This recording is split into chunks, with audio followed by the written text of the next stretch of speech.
আসলে আমাদের তদন্ত যে কমিটি গঠন করা হয়েছে সেখানে ৫ কার্য দিবসের মধ্যে আমাদের প্রতিবেদন জমা দিতে বলেছে। তো আমাদের আসলে গতকাল ঘটনা ঘটার যে সময় সেখান থেকে তখন কিন্তু আমরা উপস্থিত ছিলাম কমিটির বিভিন্ন সদস্যবৃন্দ।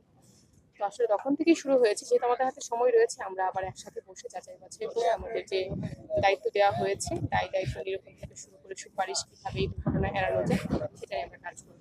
এটা আহ, ঠিক হচ্ছে ওই ডিপার্টমেন্টের বিষয়, তাদের ডিপার্টমেন্টের বিষয়। তারা পুরনো পল্টনকে মেরামত করেই চালাবে কিনা, তারপর নাকি নতুন পল্টন নতুন স্থাপন করবে, সেটা একান্ত তাদের ডিপার্টমেন্টের বিষয়।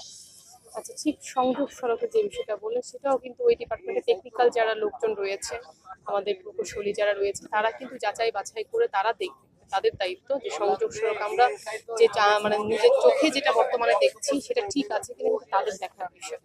আর এটা মেরামতের মধ্যেই কিন্তু থাকে প্রক্রিয়াধীন। আপনি দেখেছেন যে আমাদের গত 25শে মার্চের দুর্ঘটনার পরে কিন্তু আমাদের তদন্ত কমিটি হয়েছিল। ওখান থেকে বিভিন্ন সুপারিশ এসেছে, সেই সুপারিশের বিভিন্ন প্রতিফলন কিন্তু হচ্ছে। তো সেই সুপারিশগুলোর প্রেক্ষিতে যে সব কর্মকাণ্ড নেওয়া হয়েছে সেটা যাতে দ্রুত বাস্তবায়ন হয়, আমার মনে হয় সেটা করলে, এবং সাথে সাথে একই সাথে প্রত্যেক ডিপার্টমেন্টের সাথে যদি আমাদের যাত্রী সাধারণ সচেতন হয় সেক্ষেত্রে মনে হয় আমাদের যাত্রীদের নিরাপদ যাত্রা যে সেটা মনে হয় আমরা নিশ্চিত করতে পারবো। সেটা একটা বিষয় যেটা হচ্ছে, আপনি দেখেছেন যে আমাদের যাত্রী সাধারণত খুব তারা খুবই মানে এত অধীর আগ্রহে যাওয়ার জন্য থাকে যে তারা কোনো সিরিয়াল মেনটেন করতে চায় না। তো এখানে যাওয়ার পরে সিরিয়াল মেনটেন যে করার বিষয় সেটা নিশ্চিত করেছে, এবং ধারণ ক্ষমতার অতিরিক্ত যাতে না যেতে পারে সেটা যাতে নিশ্চিত হয় সেটা আমরা দেখেছি, এবং এটার মধ্যে কঠোর নজরদারি আছে এবং কিছু জরিমানাও আমাদের করা হয়েছে মোবাইল ফোনে। আসলে আমাদের তদন্ত যে কমিটি গঠন করা হয়েছে সেখানে ৫ কার্য দিবসের মধ্যে আমাদের প্রতিবেদন জমা দিতে বলেছে। তো আমাদের আসলে গতকাল ঘটনা ঘটার যে সময় সেখান থেকে তখন কিন্তু আমরা উপস্থিত ছিলাম কমিটির বিভিন্ন সদস্যবৃন্দ। তো আসলে তখন থেকেই শুরু হয়েছে, যেহেতু আমাদের হাতে সময় রয়েছে আমরা আবার একসাথে বসে যাচাই বাছাই করে আমাদের যে দায়িত্ব দেওয়া হয়েছে দায়িত্ব নিরূপণ থেকে শুরু করে সুপারিশ কিভাবে এই দুর্ঘটনা এড়ানো যায় সেটাই আমরা কাজ করব।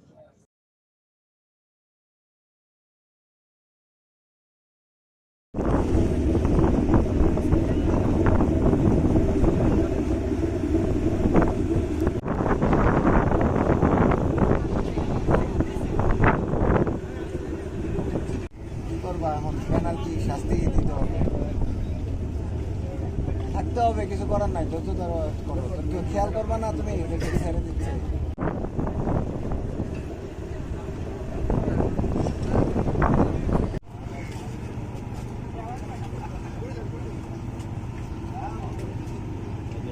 শুয়ে যাচ্ছে